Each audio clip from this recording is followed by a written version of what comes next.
Welcome to the Motivated Martial Arts Podcast. Your hosts, Jackson White and Gavin Cook, have been friends and Taekwondo training partners for over 40 years. This podcast will bring you a mixture of their life stories, martial arts, and business experiences to motivate you in life and throughout your martial arts journey. Adding in a mixture of inspiring interviews and some of the best traditional martial artists around today. So over to your hosts, the Motivated Martial Artists. Hi, and welcome to the first edition of the Motivated Martial Artist Podcast with your host, Jackson White. And Gavin Cook. So we're going to kick off the episode 1 with a bit of an introduction really into how myself and Jackson first met, how we first got into martial arts, and basically some martial arts stories along the way that will hopefully go out to any budding martial artists who are maybe just getting into martial arts, or if they're experienced or seasoned professional. Hopefully you'll all get some content from this podcast. Okay, so straight over to Jackson then really.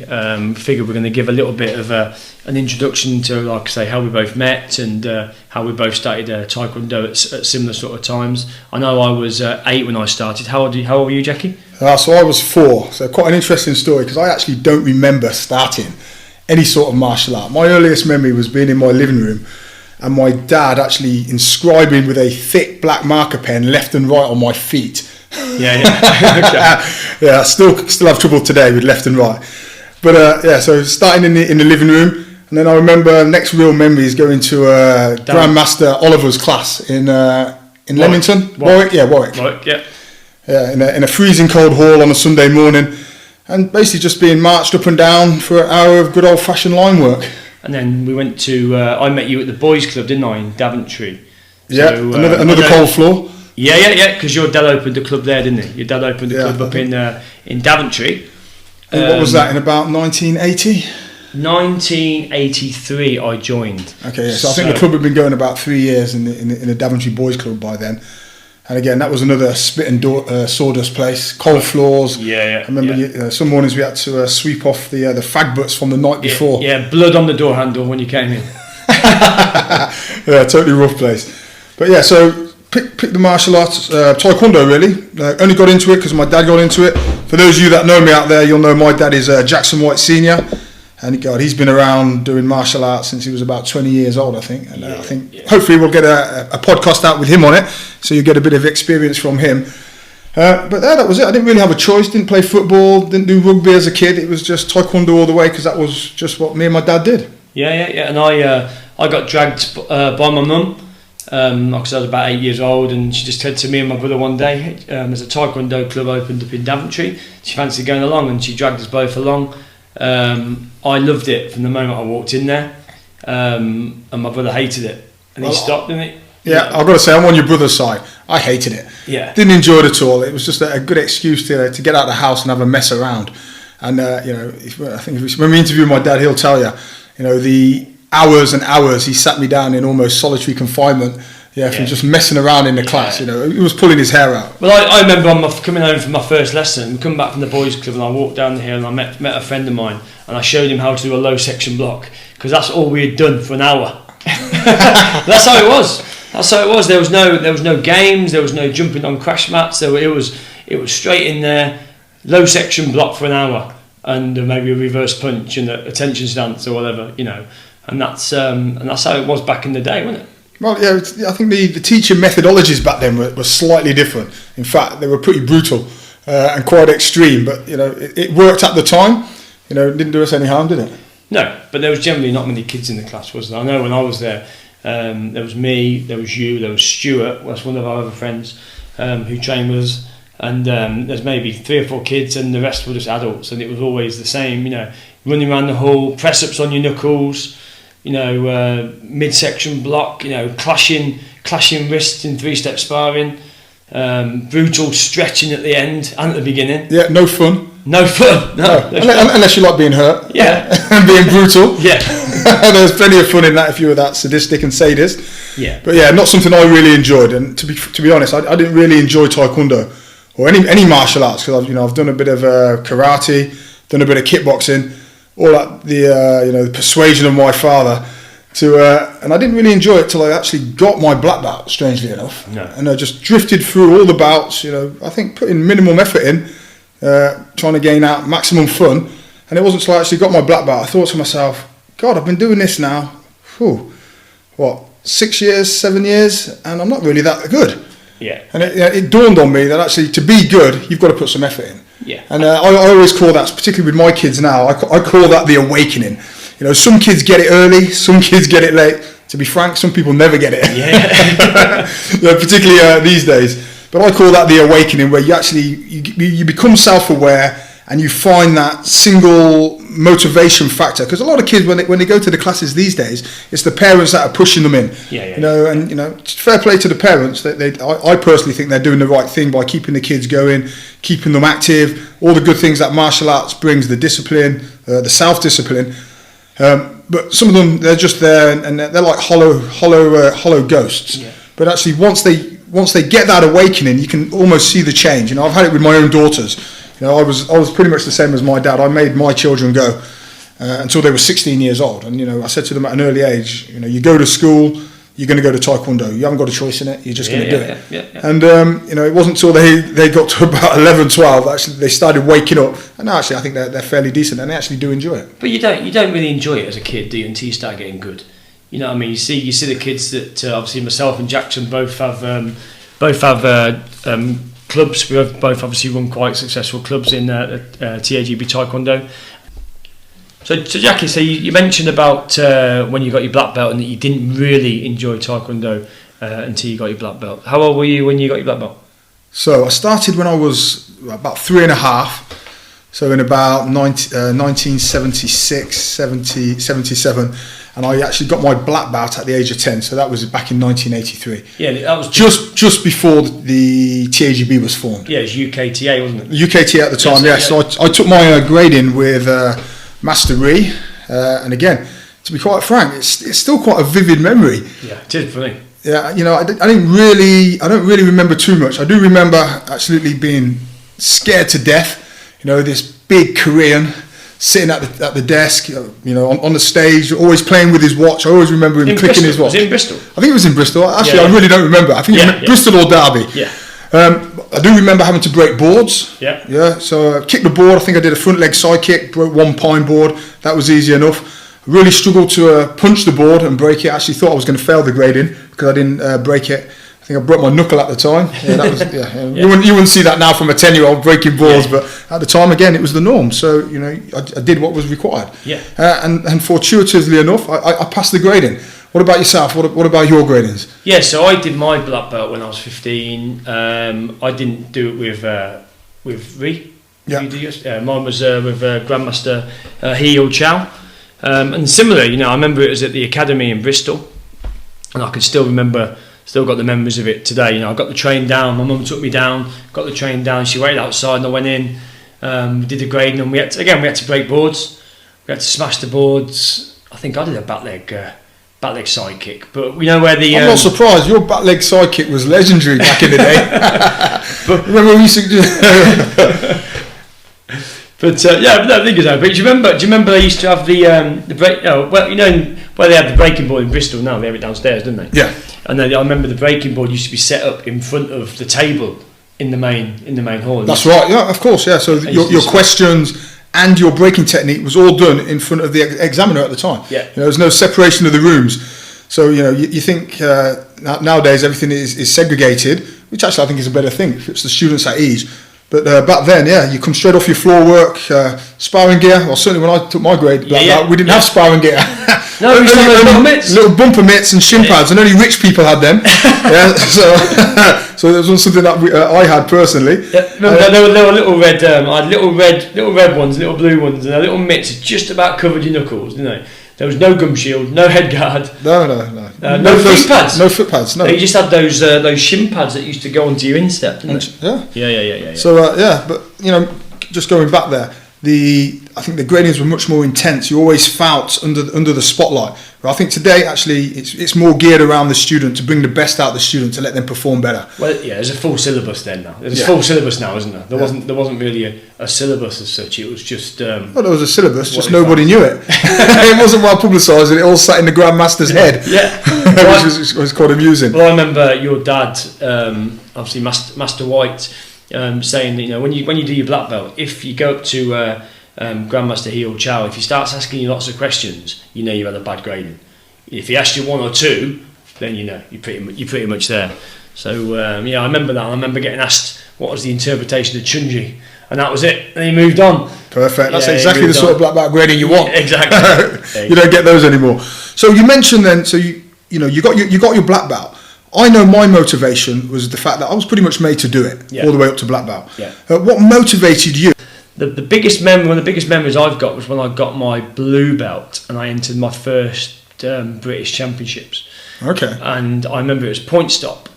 And do you remember back in the day in the competitions, they used to get up to the semi-final, and then there used to be a big break, didn't they? Oh, that's right, yeah. And then they used to do all the finals at the end, didn't they? Yeah. And I remember normally about midnight.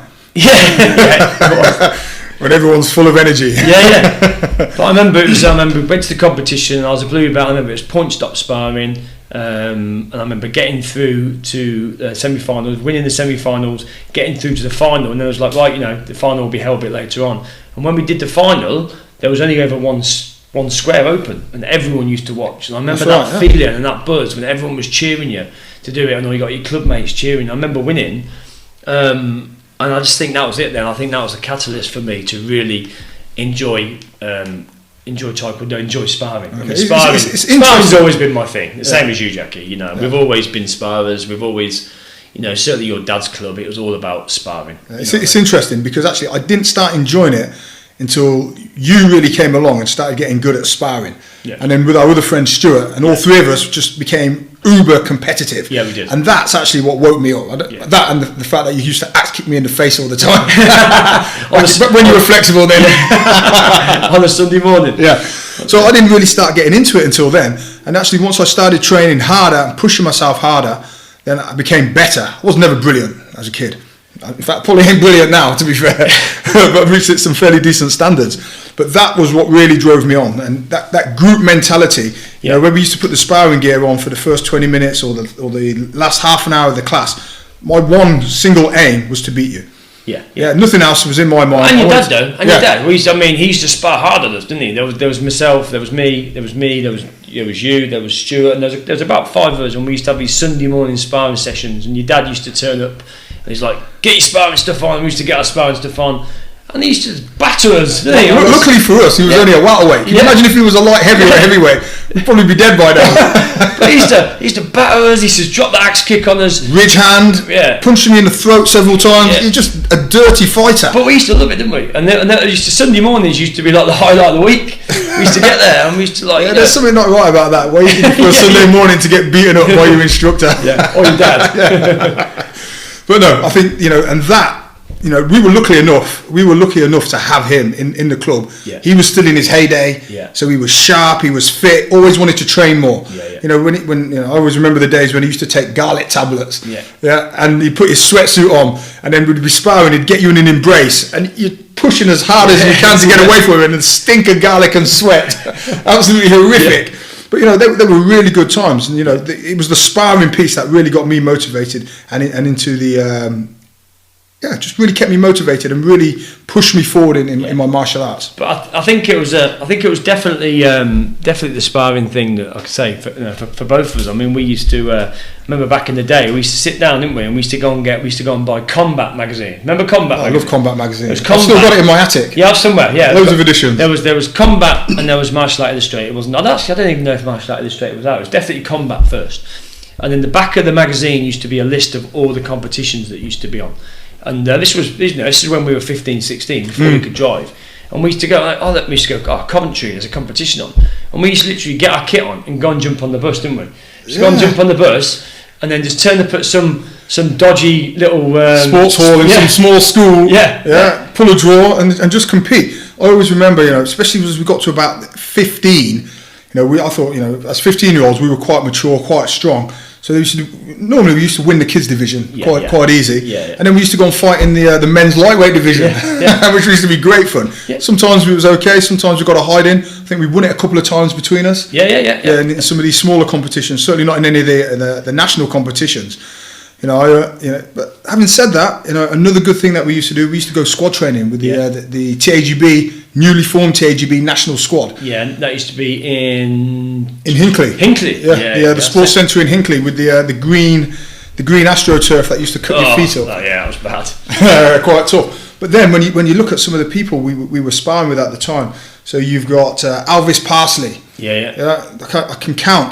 I can't count anymore because I've past counting the times that he'd put that side kick in my face and washed his foot on my face, constantly kicking me in the head. But it actually taught me something. Put your guard up and move. Yeah. And then you've got Ralph Minnock, always coming off his back leg and then wicked hand combination.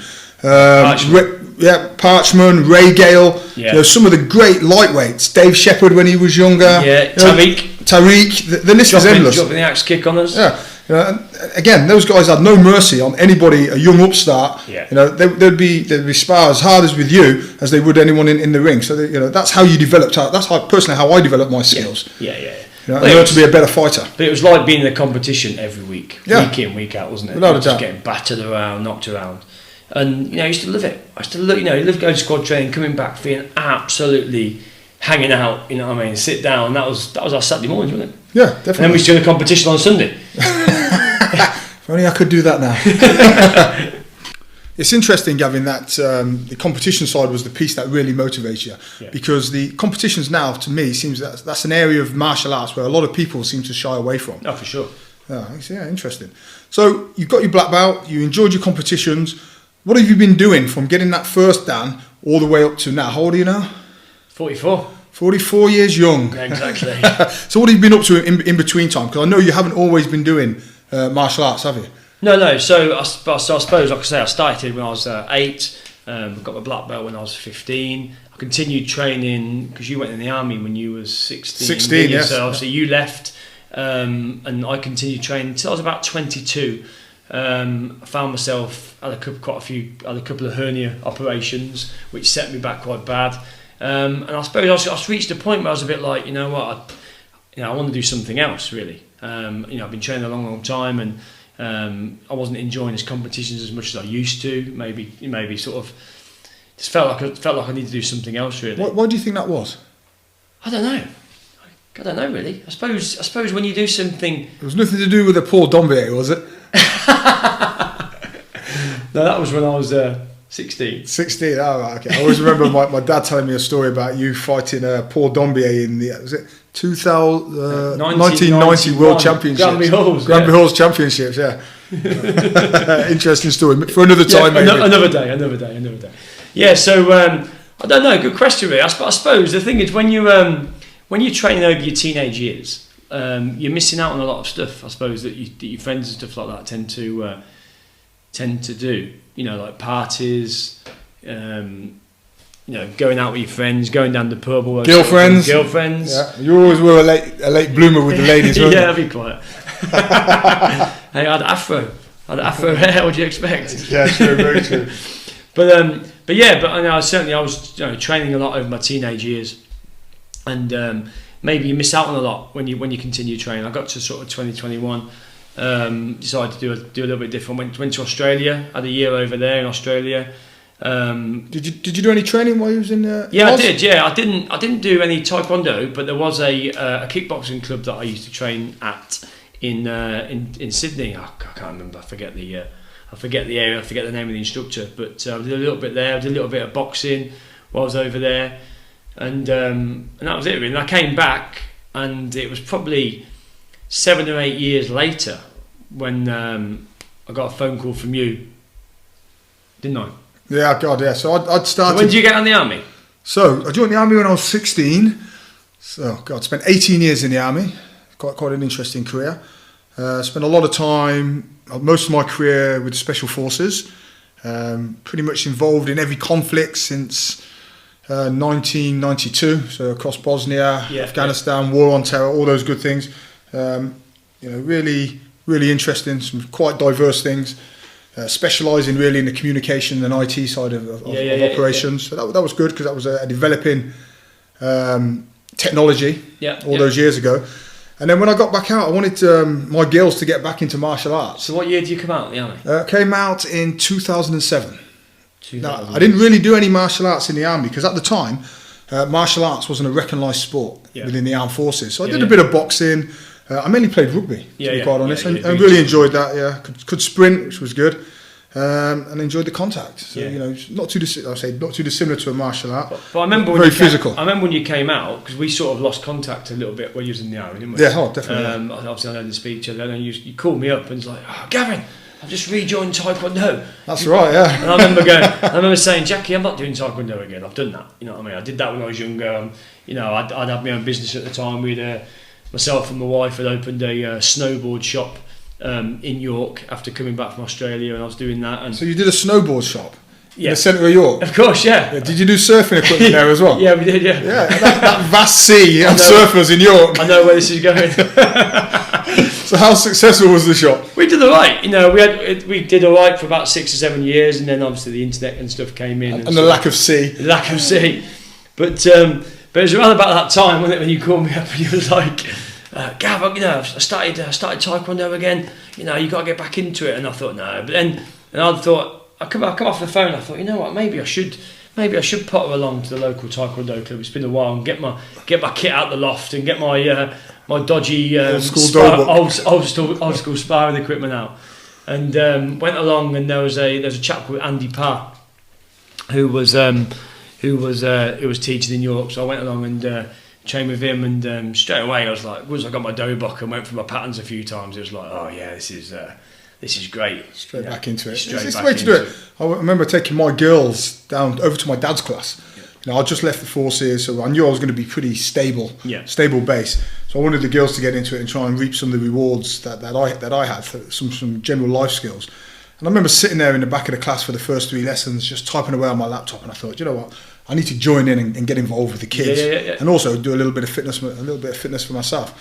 So I got back in, did about 2 or 3 sessions, and my dad just basically said, "Put your black belt back on." All the patterns and everything just came straight back. It was ingrained in me. Absolutely. I knew all the patterns whilst I was in the line doing them, but put me on my own, I'd really struggle to do them. Got back into the sparring. I was really into my fitness, and my dad at the time was training a lot with Patrick Carter from rugby, and that was a school just down the road from me. So I started going to Pat's class, put my sparring gear on there, and I remember every single one of his students took it in turns of kicking 7 bows out of me.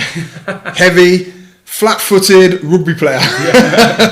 No timing, no guard. Yeah, the only guard was my head guard. No flexibility. No flexibility. Yeah, some things never change. Very good. But still loved it, and I just got that buzz back for it. And my dad said, "Why don't you join Enter the Welsh?" I thought, "There's no way I could. I've only been training less than 2 months." And then so I thought, I put my application in. So I started going over to Grandmaster Oliver's sparring class on a Friday night in Warwick. Started to feel a little bit more confident, but I had a hell of a lot of weight to drop. So I had to go from about 105 kilos down to under 82.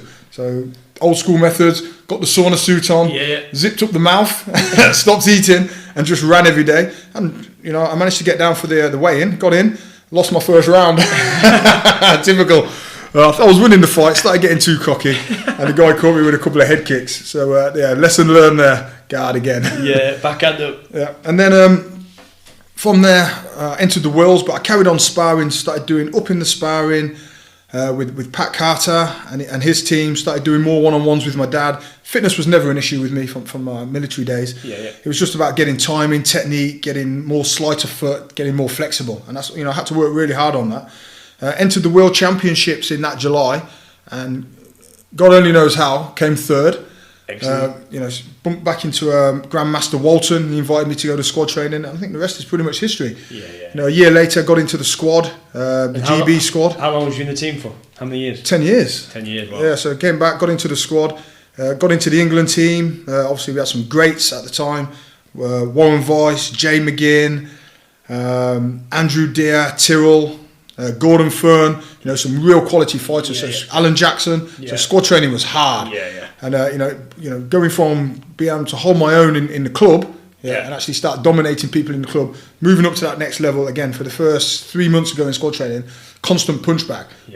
Outstripped a lot of the guys on the fizz quite easily. I thought. I remember. But actually, the sparring, bringing up that timing, bringing up that speed, and having to work on the flexibility was a big thing for me.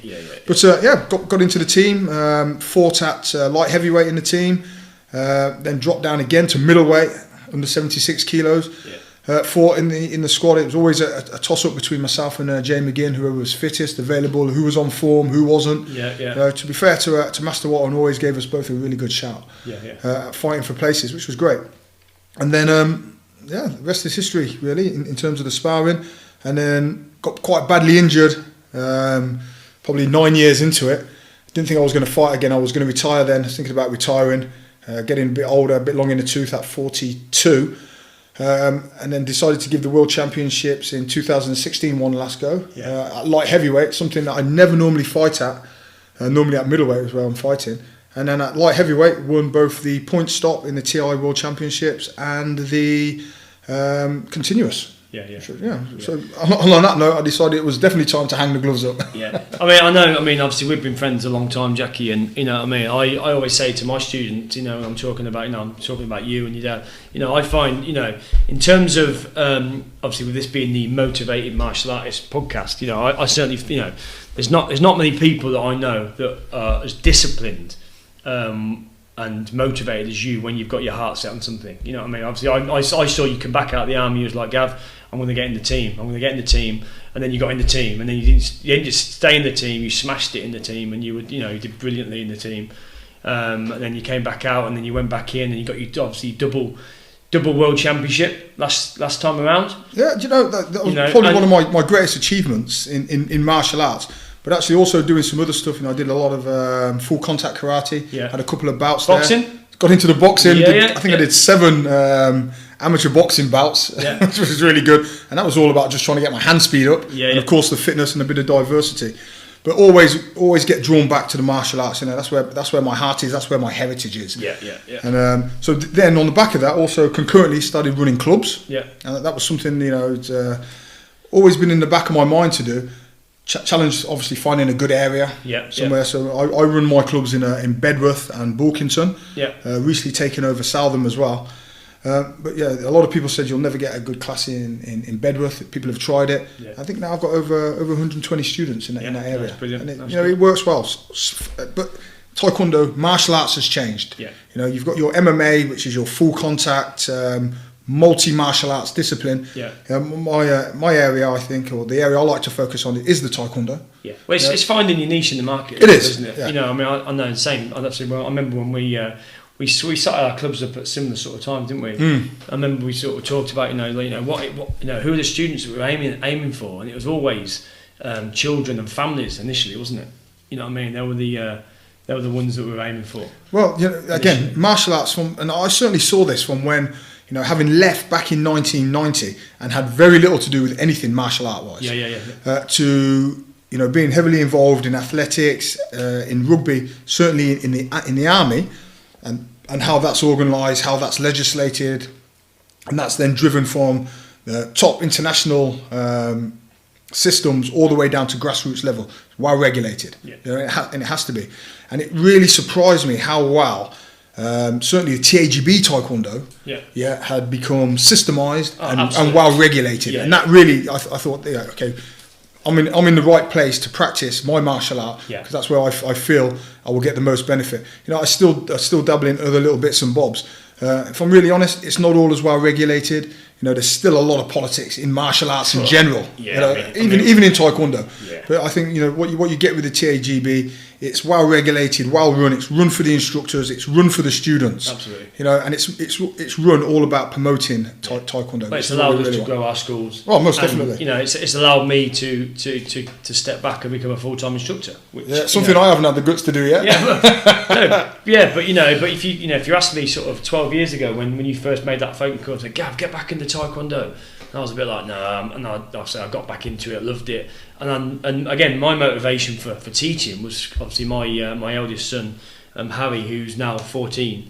He you know, he was, I think, was he three or four at the time, and there was no clubs really for him at the time in the area. And I thought, well, now's the opportunity to open my own club, and just give it a go, you know. So, and it's just growing from that. I remember starting off with 2 or 3 students, then it got to about 10 students, and then it sort of grew, and we have nearly, I think at last count, about 320 students across all my clubs now. That's good. That's good going. It's great, but the majority are children and families. Well, that's the way the model has changed, particularly with the introduction of MMA into the martial arts world. You know, a lot of older adults tend to want to go there because that's where they want to do their fighting. And it's, you know, in my humble opinion, you know, it's a quick fix to get fighting quick. You know, with Taekwondo, you've got to go through the basics. Once you've got the basics, then you can start developing your sparring side. You know, really horses for courses. So from the martial arts side, what did you gain in your work life? You know, I know you've opened your own surf shop. In the middle of York. I always keep harping on about that. I know you were a salesman at some stage. For a well-known company, quite up and down job. A lift company. A lift company, highs and lows. So how did you use your martial arts skills and motivation when setting yourself up in those businesses? Well, I think a lot of it comes down to that sheer determination, isn't it? Sheer determination and that never giving up attitude, which, you know, obviously for people that study martial arts for a long time, it's instilled in you, isn't it? No, it's instilled in you. You know, it's instilled in you when you're going for your belts. It's instilled in you when you do your gradings. It's instilled in you when you're in competitions and you're there, and you have to face your fear. You know, and I think certainly that martial arts background has definitely helped my sort of entrepreneurial side come through. I think in terms of running businesses and things like that. You know, it's just that. Just never, like I say, never giving up, really, isn't it? Focusing on that. What about you? I know, obviously, certainly over to the army. That army must have give you a good foundation. Well, do you know? I actually found doing the martial arts from an early age, the discipline, the line work, always having to be there. Although initially being pushed to do it, certainly from the age of 10 to 16 when I joined the forces, you know, it was my decision to be doing martial arts. You know, I loved it. I always remember. I think you'll recall on a couple of occasions when my dad was away, probably fighting, I still rode my bike 20 miles from Coventry to Daventry just to train. You know, and then ride back. And then got my mum to get it back. Only once or twice. You know, I remember on a Tuesday evening going down to Coventry Boys Club. You know, again, riding my bike, you know, 5 miles across town to do a 3-hour training session and then ride back. So that motivation was in me from the martial arts. And when I got into the forces, I actually didn't find it that difficult. Fitness wise, I was already there, and the discipline of getting up, you know, I used to iron my own dough book in the house. You know, not many of the kids at 16 could iron. I could shower because I used to have to shower, you know, after a training session. Just basic life skills that martial arts gave me, and I think as well a lot of the discipline from my dad. So when I joined the forces, I didn't have any challenges. Hence why I really volunteered for the Special Forces selection, because I wanted to push myself further, because I wasn't getting enough out of just being normal army. So how long were you in the Special Forces for? So I did my selection course, or my probation course, in '96, and I left in 2007. So just short of 12 years. Really interesting. You know, what I really found, you know, I thought I was a motivated individual, but you know, when you have a course that's selecting people, you know, you get really the cream of the crop, and those people drive you on. So it's about surrounding yourself with like-minded, motivated people, and it elevates you. I always remember being on one of my first operations, and I'm sitting there with one of the older guys, and he said to me, "What are you studying?" And I said, "What do you mean, what am I studying? I'm not studying. I'm not at school anymore." He went, "Well, you're going to be out here for three to 6 months. You've got plenty of time. If you're not on operations, and you're not sleeping, you're just sitting around, you should be studying something. You should be bettering yourself. You should be educating yourself." That's before audiobooks, yeah? Well, way before audiobooks. And I hate reading. But, you know, it drove me on to actually pick up my first A-level in business. And I've never looked back. You know, I continuously now see martial arts as that stepping stone for self-improvement and self-development. Keeping education, and with the advent of audiobooks and podcasts, you know, it's just a plethora of information which you can easily absorb. And you can do. I do it. You know, I'm a business development director in my day job, so I'm on the road visiting customers, talking to people on the phone, speaking to you on the phone about the next crazy business idea. And when I'm not doing that, I'm constantly listening to podcasts and audiobooks, just downloading information, which is readily available to you. Absolutely. I mean, I sort of harp onto my club all the time about listening to audiobooks. I mean, listening to audiobooks, in my opinion, you know, educating yourself is the most important thing. You know, I have to be honest, listening to audiobooks has totally changed my perception of how businesses should be run. I mean, what's that famous saying? A man that can read but doesn't is at no advantage over a man that can't read. Absolutely. Yeah, Mark Twain, I think, said that, or Rob Moore. Yeah. So it's like a quick download of information, like the Matrix. Plugging something into the back of your head and just download that information. You can learn so much from that. Whether it's about cooking, whether it's about politics, economics, podcasts. Yeah, hence why we're here today. Yeah, this is it. I mean, we wouldn't be doing this today, and we wouldn't be trying it out if it wasn't for us listening to audiobooks, listening to business audiobooks. You know what I mean, and trying to push those, push these new ideas over. You know what I mean. So I think and that's really what martial arts gave me, that the ability and the gateway for self-discipline. Self-discipline leads to self-development and more enrichment in yourself, really. You know, always striving to be a little bit better, you know, go a little bit further, be a little bit stronger, be a little bit better at your pattern, be a better instructor. So now I've retired from competing. You know, it's all about how I can develop the next generation of fighters, whether it be in Taekwondo, whether they start with me and move on to boxing. One of my former students, she's now in the schoolgirls boxing team. You know, did really well in Taekwondo, wanted to try boxing, and she's now in the GB junior camp. So it's about getting students and developing them. You know, some students come into the class, you know, and they're scared little sheep. And as you watch them grow and you watch them develop in their martial arts journey, it's not just the physical side that develops, it's their mental side. And that's really what I'm really into now, helping to develop other people and motivate not just my students, but everyone I come into contact with, really, into really developing themselves. Okay, some interesting stuff there, Gavin. I think we're going to have to wrap it up. We're almost out of time. Why don't you let everybody know what sort of other things we're going to start doing on the podcast over the forthcoming weeks? Okay, so really, I mean, the idea of this podcast was obviously not just for you guys to hear myself and Jackie's voice over and over again and let us ramble on about things we used to get up to. The good old days, yeah. Obviously, you know, there's so many amazing martial artists out there, you know what I mean? And what we really want to try and do in this podcast is bring these guys to you, you know. So we've got loads of top martial art practitioners lined up over the next few weeks to bring to you. And not just Taekwondo, we're looking to diversify across all martial arts, whether that's kickboxing, whether that's karate, kung fu, or Taekwondo, WTF Taekwondo.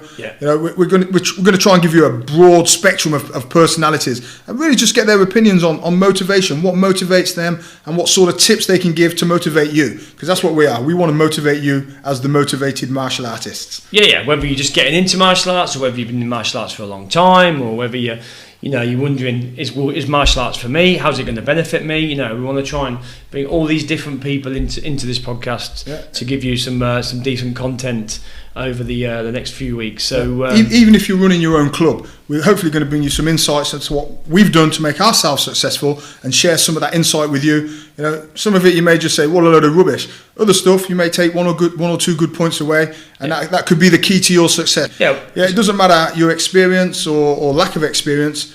You know, we just want to really, you know, help inform you. And give you some insight to what we've done. It's hard work, isn't it? It's hard work starting the club. It's hard work building it up and getting it to a point where, you know, you can actually make a living from it, and you've systemised a lot of your processes and stuff like that, and you've got the team in place to give you the sort of lifestyle that you want, really, for martial arts. It's amazing, really. And more importantly, it's hard to stay motivated. Absolutely. So listening to stories and conversations with people that are in the same position as you, you know, can only help inspire and hopefully motivate you as well. So, until next time then, thank you very much from Gavin and Jackson, the motivated martial artists. See you soon. See you next week.